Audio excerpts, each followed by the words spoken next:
అధ్యాయం 4వ వచన భాగాన్ని చదివి ఈ పూట దేవుని వాక్యాన్ని ధ్యానిద్దాం. కన్నులెత్తి చుట్టూ చూడుము, వీరందరూ కూడుకొని నీ యొద్దకు వచ్చుచున్నారు. నీ కుమారులు దూరము నుండి వచ్చుచున్నారు, నీ కుమార్తెలు శంఖనెత్తబడి వచ్చుచున్నారు. అందరం కలిసి ఈ వచన భాగం మళ్ళొకసారి చదువుకుందామా? కన్నులెత్తి చుట్టూ చూడుము, వీరందరూ కూడుకొని నీ యొద్దకు వచ్చుచున్నారు. నీ కుమారులు దూరము నుండి వచ్చుచున్నారు, నీ కుమార్తెలు శంఖనెత్తబడి వచ్చుచున్నారు. ఈ మాట చెప్పుదాం. మూడో వరుస. నీ కుమారులు దూరము నుండి వచ్చుచున్నారు. నీ కుమారులు దూరము నుండి వచ్చుచున్నారు. చెప్పండి, దూరము నుండి వచ్చుచున్నారు. దూరము నుండి వచ్చుచున్నారు. ఈరోజు మనం ధ్యానం చేసే అంశం, దేవుని కుమారులు దూరమైన ఆయన యొద్దకు వస్తున్నారు. వాళ్ళు దేవుని కుమారులు కాబట్టి, దేవుడు వారి కొరకు రక్తం కార్చినాడు కాబట్టి, దేవుడు వారి కొరకు శిలువ మరణం పొందినాడు కాబట్టి, ఆ సంగతి వాళ్ళు గ్రహించినారు కాబట్టి దూరమైన ఆయన యొద్దకు వస్తున్నారు. దూరమైన ఆయన యొద్దకు వస్తున్నారు. ఈరోజు మనం ధ్యానం చేసే అంశం, దూరమైన భారమైన దేవుణ్ణి ఆరాధించడానికి వచ్చిన ఒక 5 భక్తులను గురించి నేను మీకు జ్ఞాపకం చేస్తాను. దేవుణ్ణి ఆరాధించడానికి దూరం వారికి సాకు కాలేదు. దేవుణ్ణి ఆరాధించడానికి వచ్చే వారికి వారి శరీర బలహీనతలు సాకు కాలేదు. దూరమైన, వసతులు లేకపోయినా, పరిస్థితులు అనుకూలించకపోయినా, దూరము నుండైనా తన పిల్లలు తనను ఆరాధించడానికి వస్తున్నారు. హల్లెలూయా. దూరము నుండి వచ్చేటోళ్ళ సంగతి మనకెందుకు అయ్యగారు అని అంటే, దగ్గరున్నను వస్తలేవు కదా. హల్లెలూయా. దగ్గరున్నను వస్తలేవు కదా. దూరముగా ఉన్నోళ్ళు ఎట్లా వచ్చినారు? వాళ్ళ సమర్పణ ఏంటి, వాళ్ళ త్యాగం ఏంటి, వాళ్ళ భక్తి ఏంటి, వాళ్ళ ఆసక్తి ఏంటి? మనం అనుకుంటున్నాం, నేను కలిగి ఉన్నదే భక్తి, నేను కలిగి ఉన్నదే భక్తి, నేను చేస్తున్నదే సరి అయిన భక్తి, ఇక నేను చేసినంత ఎవ్వరు భక్తి చేయట్లేదు, ఇక నేను సమయాన్ని ఇచ్చినంతగా దేవునికి ఇంకెవరు ఇవ్వట్లేదు అన్నట్టుగా మనం ఫీల్ అవుతున్నాం. కానీ నీకంటే నాకంటే కూడా సమర్పణ కలిగి దూరము నుండి ప్రభువును ఆరాధించడానికి వచ్చిన కొంతమంది బైబిల్లో భక్తులు ఉన్నారండి. వాళ్ళ సమర్పణ ముందు మన సమర్పణ ఎగిరిపోతుందేమో, వాళ్ళ భక్తి ముందు మన భక్తి తేలికైపోతుందేమో. అందుకే వాక్యంలో ఒక మాట చూడండి. 1 రాజుల గ్రంథం 8వ అధ్యాయం 41-42. 1 రాజుల గ్రంథం, రాజులు మొదటి గ్రంథం 8వ అధ్యాయం 41-42. మరియు ఇశ్రాయేలీయులు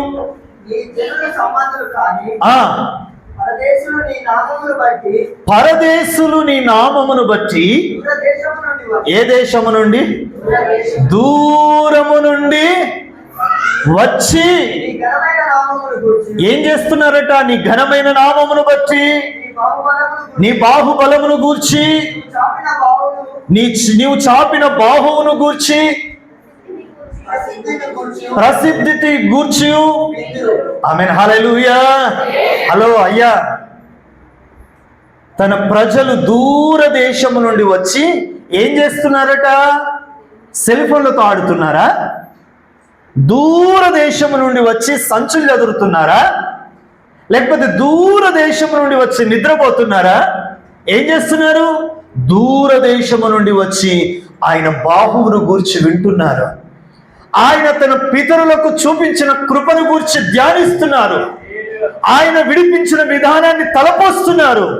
గడిచిన దినాల్లో మారాను పోలిన చేదైన అనుభవాలు ఏ రీతిగా నడుచుకుంటూ వచ్చినామో ధ్యానిస్తున్నారు, ప్రభువును మైపరుస్తున్నారు. దూరం నుండి వచ్చి, భారమనక వచ్చి, దూరము నుండి వచ్చి వింటున్నారు దేవుని వాక్యం. సామెతల గ్రంథం 31వ అధ్యాయం 14వ వచనంలో ఒక స్త్రీ కనిపిస్తుంది మనకి ఇక్కడ. సామెతల గ్రంథం 31వ అధ్యాయం 14వ వచన భాగం. వర్తకపు ఓడలు దూరము నుండి ఆహారము తెచ్చినట్లు ఆమె దూరం పోయి ఏం తీసుకొస్తుంది? గట్టిగా స్తోత్రం చెప్పండి.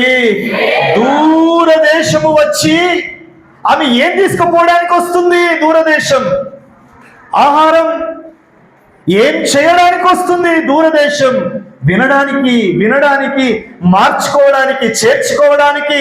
అందుకే యేషయా ప్రవక్త అంటాడు, నీ కుమారులు దూరం నుండి వస్తున్నారు, నీ కుమారులు దూరం నుండి వస్తున్నారు.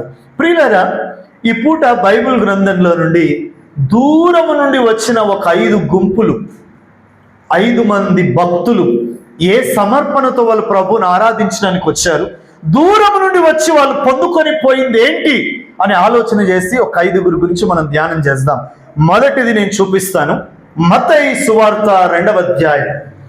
మత్తయి సువార్త 2వ అధ్యాయం మొదటి వచనం చదువుకుందాం.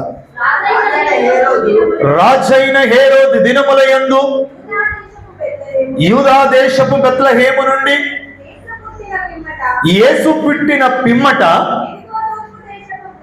ఇదిగో ఏ దేశపు జ్ఞానులు? తూర్పు దేశపు జ్ఞానులు ఏడికొచ్చినారు? ఏడు నుంచి. ఆమేన్, హల్లెలూయా. గల్లీ దాటి ఇంకో గల్లీలో ఉన్న చర్చికి పోయినరా? ఊరు దాటి ఇంకో ఊరికి పోయినరా? పట్టణము దాటి ఇంకో పట్టణానికి పోయినారా? ఒక రాష్ట్రం దాటి మరొక రాష్ట్రానికి వెళ్ళినారా? లేదు, ఒక దేశము విడిచి, ఆమేన్, హల్లెలూయా, ఇంకో దేశం, యెరూషలేము దేశములో రాజు పుట్టినాడు, సృష్టికర్త అయిన దేవుడు పుట్టినాడు. ఆయన్ని పూజించాలి, ఆయన్ని సేవించాలి అన్న ఆసక్తి వారిని భక్షిస్తూ దేశమును విడిచిపెట్టేటట్లుగా చేసింది. ఏ దేశం చెప్పండి వీళ్ళది? తూర్పు దేశం. అంటే తూర్పు దిక్కుకు 3 దేశాలు ఉన్నాయట. అందులో ఇరాన్ అనే దేశము నుండి వీళ్ళు రాబడ్డారట. అయితే గమనించండి, వీళ్ళు వచ్చిన ఆ తూర్పు దేశమునకు నుండి యెరూషలేము దేశానికి వస్తే ఈ 2 దేశాల మధ్యలో వ్యవధి దూరం ఎంత అనంటే దరిదాపు 1600 కిలోమీటర్లట. ఎన్ని కిలోమీటర్లు చెప్పండి? 1600 కిలోమీటర్లు దాటి దేవుణ్ణి ఆరాధించడానికి వస్తున్నారు. 1600 కిలోమీటర్లు వాళ్ళకు భారం అనిపించడం లేదు. అంత దూర ప్రయాణము ఫ్లైట్లో చేసి ఉంటారు కదా వీళ్ళు. హలో, అంత దూర ప్రయాణము ట్రైన్లో చేసి ఉంటారా వీళ్ళు? అంత దూర ప్రయాణం వీళ్ళు కారులో చేసినారా? ఎట్లా చేసి ఉంటారు? ఒంటెల మీద ప్రయాణం. చెప్పండి. ఎట్లా ఒకసారి చెప్పండి. ఒంటెల మీద దరిదాపు 1600 కిలోమీటర్లు ప్రయాణం చేయడానికి 2-3 నెలలు పట్టిందట. హలో, 2-3 నెలలు కుటుంబాలను విడిచి, బంధాలను విడిచి, బంధువులను విడిచి, బిడ్డలను విడిచి, ఉద్యోగాలను విడిచి. మరి సరే, వీళ్ళు పిచ్చోళ్ళ లేకపోతే సాధారణమైన మనుషులా వీళ్ళు? వీళ్ళెవరు చెప్పండి?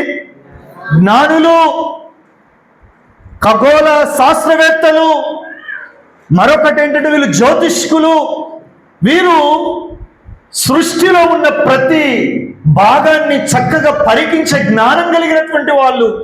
సామాన్యులు కాదు. వీళ్లకు ఒక దేశం విడిచిపెట్టి ఇంకొక దేశానికి వెళ్ళాల్సిన అవసరం ఏంటి అనంటే, యెరూషలేములో పుట్టినవాడు అంత సర్వశక్తి కలిగిన దేవుడని వీళ్ళు గ్రహించినారు. హల్లెలూయా.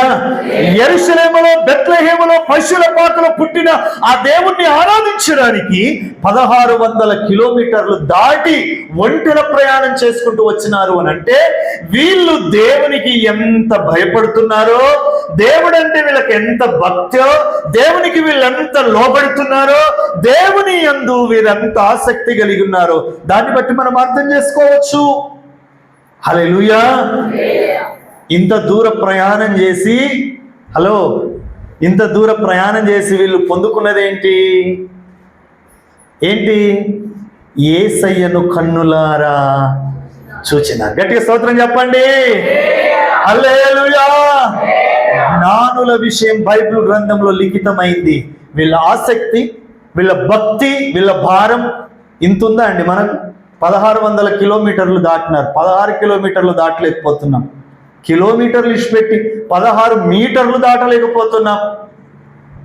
అంటే దేవునికి నువ్వు భయపడుతున్నట్టేనా? నువ్వు దేవునికి లోబడుతున్నట్టేనా? తూర్పు దేశం నుండి వచ్చిన జ్ఞానులు దేశం విడిచిపెట్టి మరొక దేశానికి వచ్చి దేవుణ్ణి ఆరాధించినారు. దేశం విడిచిపెట్టిపోయినందుకు కళ్ళకు బరువు అయితే లేదు. ఊర్లే ఆ కొనకుండి ఈ కొన ఖచ్చితందుకు మనకి ఎంత బరువో, ఎంత బాధనో, ఎంత ఇబ్బందో చెప్పండి. వాళ్ళ భక్తి గొప్పదా, మన భక్తి గొప్పదా? నా భక్తి ఇంత అంత కాదు. నా ఎంత పరిశుద్ధుడు, నా ఎంత పరిశుద్ధురాలు ఎవ్వరూ దేవుని దృష్టికి మురికి గుడ్డతో సమానమట మన నీతి. మొదటిది ఎవరు వచ్చినారు దూరదేశం నుండి? రెండవది ఎవరు వచ్చినారో చూపిస్తా. మొదటి రాజుల గ్రంథం. ఎవరో గుణగు వినబడుతుంది ఎక్కడనో. నాకు కనబడితే పేరు పెట్టి పిలుస్తా. చిన్నపిల్లలది కాదు, పెద్ద మనుషులది వినబడుతున్నది. మొదటి రాజుల గ్రంథం 10వ అధ్యాయం మొదటి నుండి చూడండి. మొదటి రాజుల గ్రంథం షేబా దేశపు రాణి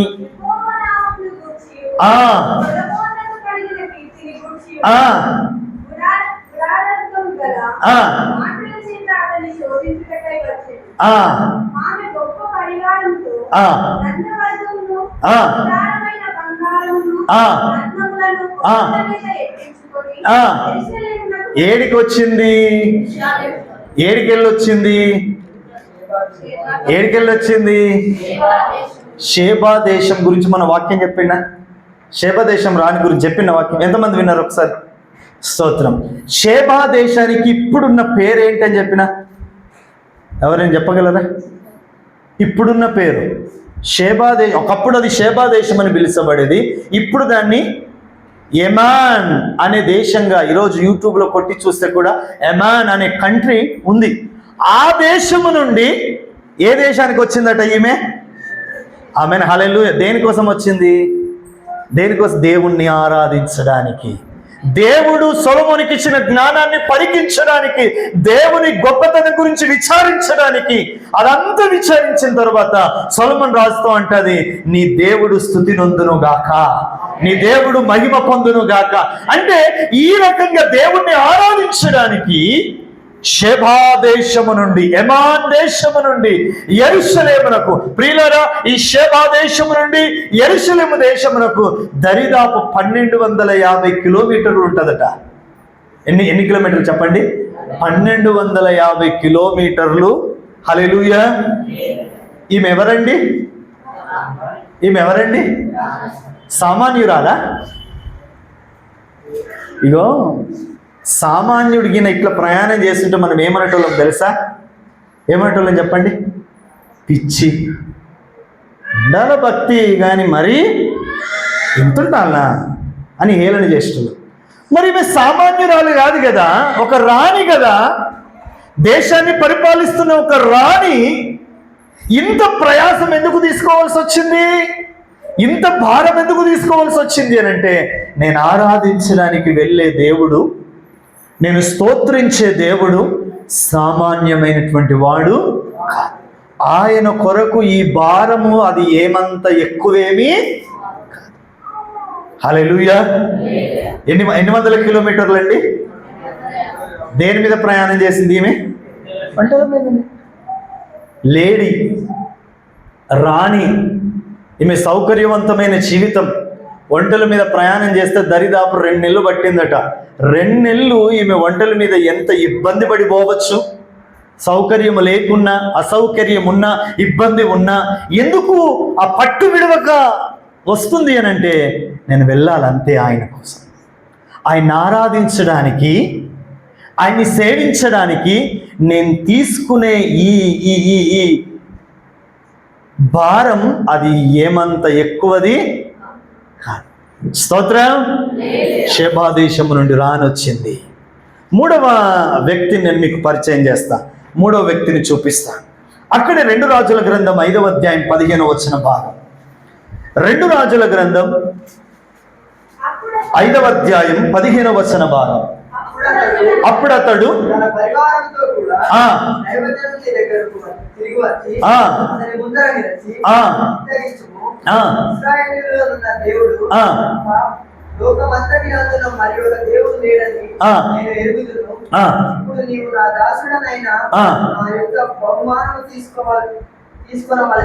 మొదటి వచనం చదవండి అట్లే. సిరియా రాజు సైన్యాధిపతి అయిన నయమాను. చాలు చాలు. నయమాను ఏ రాజట? ఏ దేశానికి న్యాయాధిపతి? ఏడికి పోయింది? సిరియా దేశం నుంచి ఇజ్రాయెల్ దేశం. అవునా? అంతేనా? హలో, సిరియా దేశము నుండి చెప్పండి ఇజ్రాయెల్ దేశానికి ఈయన సైన్యాధిపతి. ఒక దేశం నుండి మరొక దేశానికి ఈయన కూడా ప్రభువును ఆరాధించడానికి పోయినాడు. ఇంతకుముందు షేబా దేశపు రాణి అన్ని 100 కిలోమీటర్లు ప్రయాణం చేసిందంటే ఆమె ఆరోగ్యవంతురాలు. అంతేనా? తూర్పు దేశపు జ్ఞానులు ఆ 1600 కిలోమీటర్లు ప్రయాణం చేసినారంటే వాళ్ళు ఆరోగ్యవంతులే. మరి ఈ నయమాను గురించి ఆలోచన చేస్తే ఈయన అంత ఆరోగ్యవంతుడేమి. ఈయన ఒక రోగముతో ఉన్నవాడు. ఎవరు చెప్పండి? ఏం రోగం ఈయనకు వచ్చింది? కుష్ఠం. నువ్వు చెప్పినవన్నీ బాగానే ఉన్నాయి కానీ వాళ్ళు మంచిగా ఉన్నారు. నా నొప్పులు, నా బాధలు, నా బలహీనతలు నీకేం తెలుసు? మరి నా నొప్పి నచ్చిండు కదా, రోగము నచ్చిండు కదా. స్తోత్రం. హలో,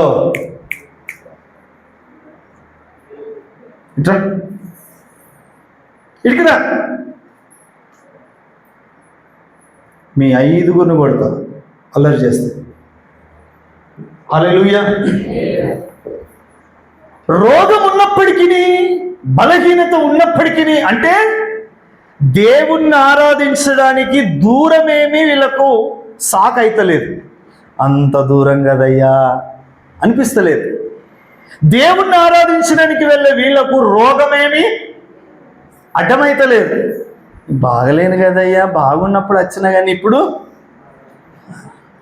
రోగమేం అడ్డం వస్తలేదు, నొప్పులేం అడ్డం వస్తలేవు, ఆర్థిక ఇబ్బందులేం అడ్డం వస్తలేవు. హల్లెలూయా. ఒక యవనస్తుడికి ఆదివారం వచ్చిందట.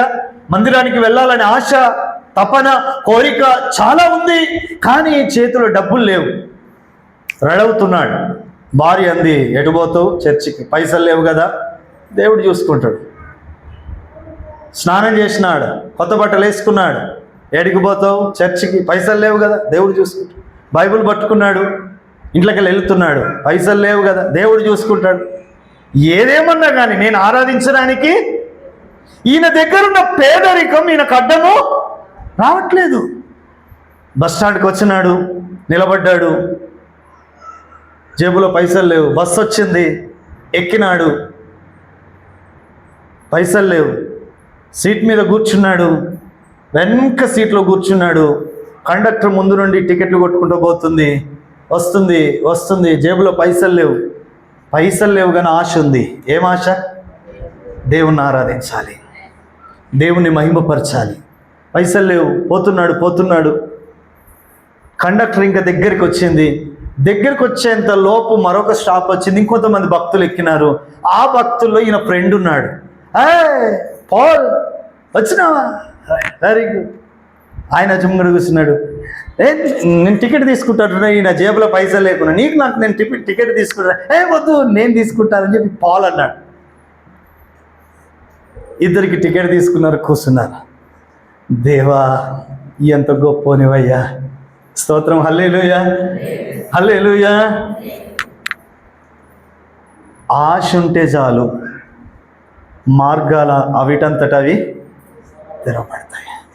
ఆరాధించడానికి ఆర్థిక పరిస్థితులు అడ్డం కావు, ఆరాధించడానికి దూరం అడ్డం కాదు, ఆరాధించడానికి రోగము కూడా అడ్డం కాదు.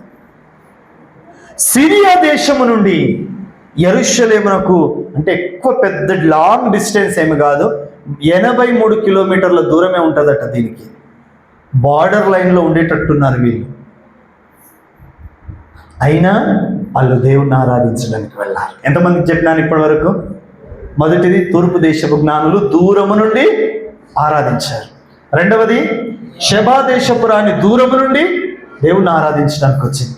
మూడవది, సిరియా సైన్యాధిపతి నయమాను రోగముతో ఉన్నప్పటికీ ఒక పని పిల్ల చెప్పిన మాట నమ్మి వచ్చినాడు ఆరాధించడానికి. మరొక వ్యక్తిని చూపిస్తాను. అపోస్తల కార్యం 8వ అధ్యాయం. ఈ రెండు చాలా ప్రాముఖ్యమైన వ్యక్తులు, వీళ్ళ గురించి ధ్యానిద్దాం. అపోస్తల కార్యం 8:27.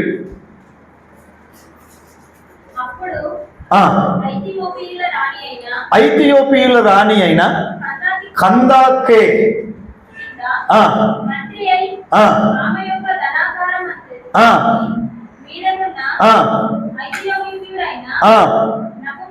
నపుంసకుడు ఆరాధించుటకు ఏడికి వచ్చినాడు? వీళ్ళందరూ ఏడికి వస్తున్నారు? ఎందుకు? హల్లెలూయా. అందుకే హెబ్రోను సహవాసం వాళ్ళ చర్చ్ పేరు ఏం పెట్టుకుంటారంటే నూతన యెరూషలేం ప్రార్థన మందిరం. స్తోత్రం. యెరూషలేం అంటే ఆరాధన. ఇక్కడ మంత్రి అట. ఎవరైనా చెప్పండి, ఈయన పేరేంటిది? ఈయన పేరు చెప్తారా? ఈయన పేరేంటి? ఈయన పేరు ఇక్కడ అంతగా ప్రస్తావించబడలేదు. నపుంసకుడు అని ఉంది, అవునా? మంత్రి అయి ఐథియోపియుడు అని ఉందా? చదవమ్మ ఒకసారి, మళ్ళీ ఒకసారి చదువు.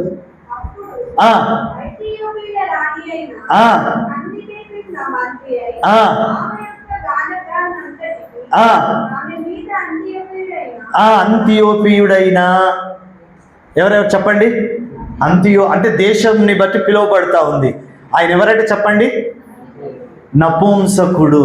హల్లెలూయా. హలో, వింటున్నారా? నపుంసకుడు ఈయన నపుంసకుడు. ఇథియోపియా దేశము నుండి ఏ దేశానికి పోతున్నాడు ఈయన ఆరాధించడానికి? హల్లెలూయా. బండి కట్టుకున్నాడు, పోతా ఉన్నాడు ఆరాధించడానికి. యెరూషలేం దేశానికి వెళ్ళినాడు. ఇది గమనించండి. ఈ ఇథియోపియా దేశము నుండి యెరూషలేం దేశమునకు 2500 కిలోమీటర్ల దూరం అట. అన్నిటికంటే ఇదే హైయెస్ట్ కదా. ఎన్ని వందల కిలోమీటర్ల దూరం పోతున్నాడు ఆరాధించడానికి? పోయినాడు, యెరూషలేములో ఆరాధన చేసినాడు. తిరిగి ప్రయాణం చేస్తూ ఉన్నప్పుడు రథములో కూర్చుని ఆయన ఏం చదువుతున్నాడు? హలో, బైబిల్ గ్రంథం చదువుతున్నాడా? చర్చికి పోయేటప్పుడు చదువుతున్నాడా? చర్చికి వెళ్ళేటప్పుడు చదువుతుండా? మనం చర్చికి పోయేటప్పుడు చదువుతలేం, చర్చికి వెళ్ళి ఈయన ఎప్పుడు చదువుతున్నాడు? పోయేటప్పుడు చదువుతుండా, వచ్చేటప్పుడు చదువుతుండా? వచ్చేటప్పుడు మందిరంకు పోయినాడు, చదివి మందిరంలో ఆరాధన చేసుకొని తిరిగి ప్రయాణం చేస్తున్నప్పుడు రథంలో కూర్చొని ఈయన బైబిల్ చదువుతున్నాడట. చదువుతున్నప్పుడు ఫిలిప్పును దేవుడు ఆత్మలో వశపరుచుకొని నువ్వు ఆయన దగ్గరికి వెళ్ళు అని దేవుడు చెప్తాడు. ఈ ఫిలిప్పు ఆత్మలో ఆయన దగ్గరికి వెళ్ళినప్పుడు ఆ రథంలో కూర్చొని చదువుతా ఉంటే ఫిలిప్ అడుగుతాడు, ఏమని? నీవు చదువుచున్నది నువ్వు గ్రహిస్తున్నావా అంటే ఆయన ఏమంటాడు? ఎవరైనా నాకు చెప్పకపోతే నాకెలాగో తెలుస్తుంది. ఈయన ఎవరండి? మినిస్టర్. ఒక పాస్టర్ అడిగినాడు, ఏమని? నీవు చదువుతున్నది అర్థమైందా అని. ఈ మినిస్టర్ ఏమన్నారు? ఏమనుకున్నావు? నేనేంది, నా లెక్క ఏంది, నువ్వు నన్నే క్వశ్చన్ చేస్తావా, అన్నీ తెలిసిపోపో అనాలా లేదా? కానీ ఆయన ఏమంటున్నాడు? ఎవరైనా చెప్పకపోతే నాకెట్లా తెలుస్తుంది? భారము కలిగిన వాళ్ళు దేవుణ్ణి ఆరాధించడానికి ఎంత దూరమైనా సరే వెళ్తామని ఆసక్తి కలిగిన వాళ్ళకు ఆ తగ్గింపు ఉంటుంది. ఎవరైనా నాకు చెప్పకపోతే ఎట్లా తెలుస్తుంది? అప్పుడు ఈయన బోధపరిచిండు, వాక్యం విన్నాడు. విన్న వెంటనే ఆయన అంటాడు, నా రథాన్ని ఆపుతాను, పక్కన నీళ్లున్నాయి, నాకు బాప్తిస్మం ఇచ్చేసే. గట్టిగా స్తోత్రం చెప్పండి. 2500 కిలోమీటర్ల దూరం వచ్చిన ఈ నపుంసకుడు బాప్టిజం తీసుకొని వెళ్ళిపోయినాడండి. ఆయనకు ఒక గొప్ప వరంగా దేవుడిచ్చినాడు. హల్లెలూయా. వీళ్ళకు దూరము భారము అడ్డం రాలేదు. చివరి వ్యక్తి గురించి చెప్పి నేను ప్రార్థన చేస్తా. మార్కు సువార్త 7వ అధ్యాయం 25వ వచనం. మార్కు సువార్త 7:25. అపవిత్రాత్మ పట్టిన చిన్న కుమార్తె గల స్త్రీ ఆయనను గూర్చి విని వెంటనే వచ్చి పడెను.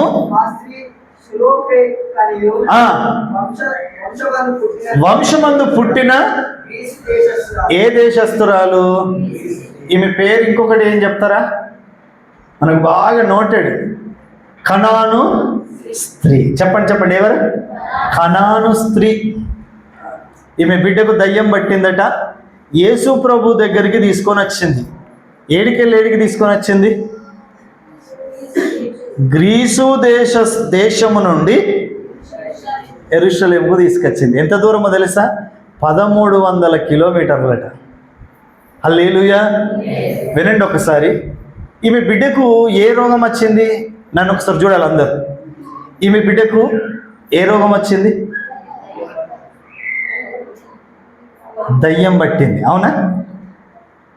కడుపును వచ్చిన వాళ్ళను అలుగున తీసుకొని రావచ్చు దవాఖానకు, ఇబ్బంది కాదు. అవునా? కాళ్ళు ఇరిగిపోయిన వాళ్ళను అనామత్ అంబులెన్స్ వేసుకొని తీసుకురావచ్చు, ఇబ్బంది కాదు. నడుము పడిపోయిన వాళ్ళని తీసుకొని రావచ్చు, షూ పోయిన వాళ్ళని కూడా తీసుకొని రావచ్చు. కానీ దయ్యం పట్టిన వాళ్ళని తీసుకొని రావాలంటే అది అంత పని. ఆమెను తీసుకొని వచ్చే వరకు ఆమెకు పట్టిన దయ్యం నీకు పడుతుంది, అంత ఇబ్బంది అది. అవునా లేదా? ఈమెను పట్టుకొని ఎన్ని కిలోమీటర్లు ప్రయాణం చేసిందట? మధ్యలో యాత్రకు రాలేదా ఈమెకు? విసుగు రాలేదా ఈమెకు? చెప్పండి, ఇబ్బంది అనిపించలేదా ఈమెకు? మస్తు చెప్తావయ్యా, నా బాధ ఏం, ఈమెను పట్టుకొని 1600 కిలోమీటర్లకి వెళ్ళి వచ్చేసరికి నా తల ప్రాణము తోకకొచ్చింది. ఇంత ఇబ్బంది, ఈమెను ఎవరూ సాధు చేయలేకపోతున్నారట. దయ్యం పట్టిన వాళ్ళను మంచి మగోళ్ళు పట్టుకొని రావాలంటేనే వశం కాదు. దయ్యం పట్టిన ఆమెను ఒక ఆడ స్త్రీ తీసుకొని దేవుని మందిరానికి, ఆమెను హల్లెలూయా, ఏ ఇబ్బంది ఆమెకు ఆటంకముగా లేదు. హల్లెలూయా. యేసయ్య పాదాల మీద పడింది, స్వస్థత ఇచ్చేంత వరకు. ఆయన అంటాడు కదా, నా బిడ్డను బాగు చెయ్యు అని అంటే, నా బిడ్డల కొరకు నేను రొట్టెలు చేశాను, అవి కుక్క పిల్లలకు వేయడము యుక్తము. అప్పుడు ఆమె అంటది, యజమానుని బల్ల మీద యజమాని రొట్టెలు తింటుంటే ఒక ముక్క జారి కింద పడితే వాటిని తీసి కుక్కలకు వేస్తారు కదా, అట్లాంటి కుక్కనే అనుకొని నాకు వెయ్యయ్యా. ఎంత తగ్గింపండి! వీళ్ళ తగ్గింపు, వీళ్ళ సమర్పణ, వీళ్ళ భారం, వీళ్ళ ఆసక్తి దేవుణ్ణి ఆరాధించడానికి అడ్డమేమి కాలేవు. ఈ మాటలు వింటున్న దేవుని బిడ్డలరా, నీవు దేవుణ్ణి ఆరాధించడానికి నీకు ఏం అడ్డంగా ఉంది? దేవుణ్ణి ఆరాధించడానికి నీకు ఏది ఆటంకంగా ఉంది? ఎన్ని ఆటంకాలున్నా, ఎన్ని అభ్యంతరాలున్నా, ఎంత దూరమైనా, ఎంత భారమైనా అది పక్కకు పెట్టి దేవుణ్ణి ఆరాధించడం మా జీవిత ధన్యత అని ఈ 5 దేశాలు విడిచిపెట్టి వచ్చినారు కదా. మళ్ళీ వీళ్ళు సామాన్యమైన వ్యక్తులు కాదు కదా. వీరంతా కూడా మంచి అఫీషియల్స్, వివిఐపీలు. రాణులు, మంత్రులు, సైన్యాధిపతులు, రాజులు, వీళ్ళకే దేవుడు అవసరమైతే మరి నీకు నాకెంత అవసరం ఉండాలి? హల్లెలూయా. ఇంకొక అద్భుతమైన విషయం చెప్తాను, వినండి. ఇందులో రోగము కొరకు 2 మాత్రమే వచ్చినారు, స్వస్థత కొరకు. హలో, ఎవరెవరు? నయమాను. మిగతా 3 దేనికోసం రావచ్చు యేసు ప్రభు దగ్గరికి? ఒక అమ్మని అడిగిన నేను, మార్కెట్లో కూరగాయలు అమ్ముతుంది. అమ్మ బాగున్నావా? నువ్వు చర్చికి వచ్చినావు కదా అప్పుడు మా దగ్గరికి అంటే, అవునయ్యా. మరి ఇప్పుడు ఎందుకు రావట్లేదు అని అంటే, ఇక ఇప్పుడైతే పానం హుషారే ఉందయ్యా అంతే.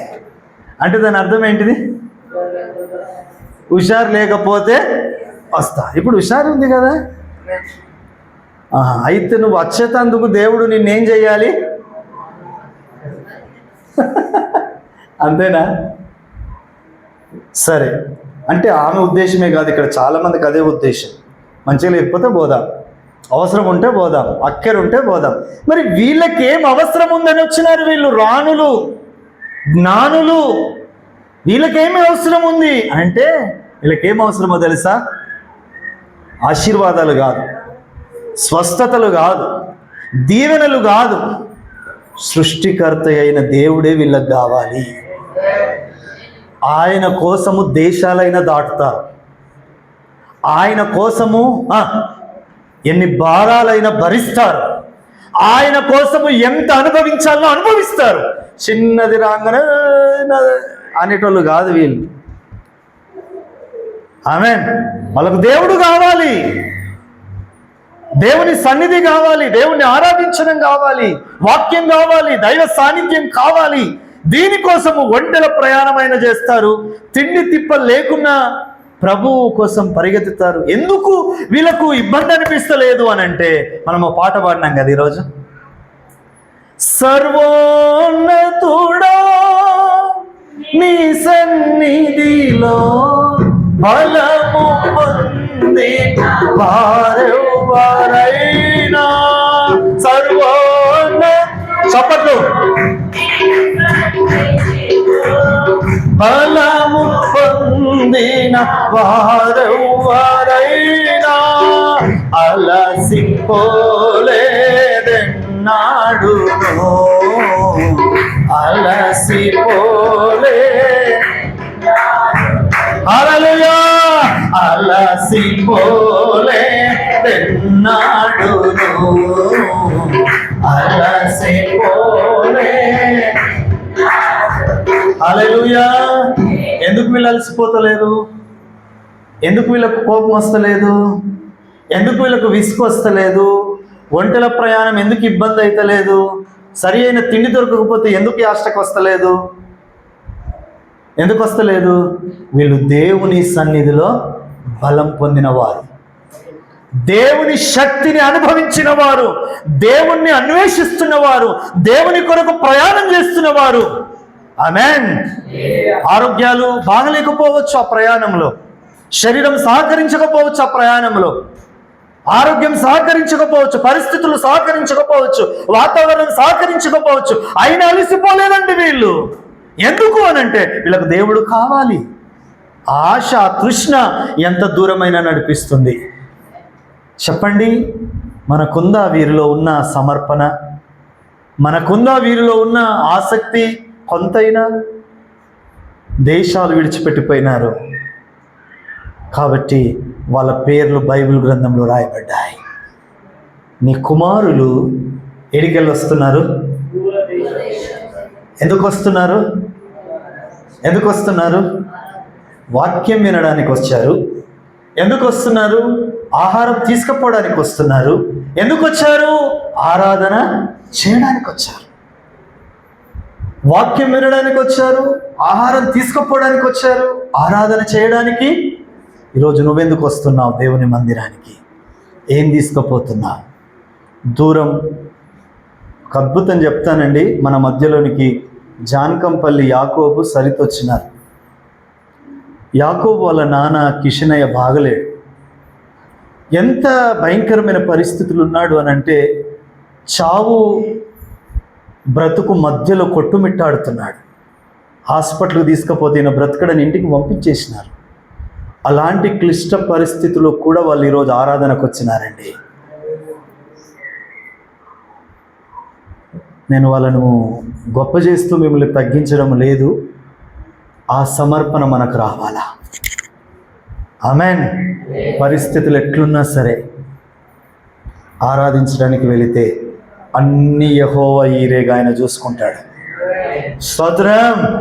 అట్టి కృప దేవుడు మనందరికి అనుగ్రహించునుగాక. కళ్ళు మూసుకోండి, అందరం ప్రార్థన చేస్తాం.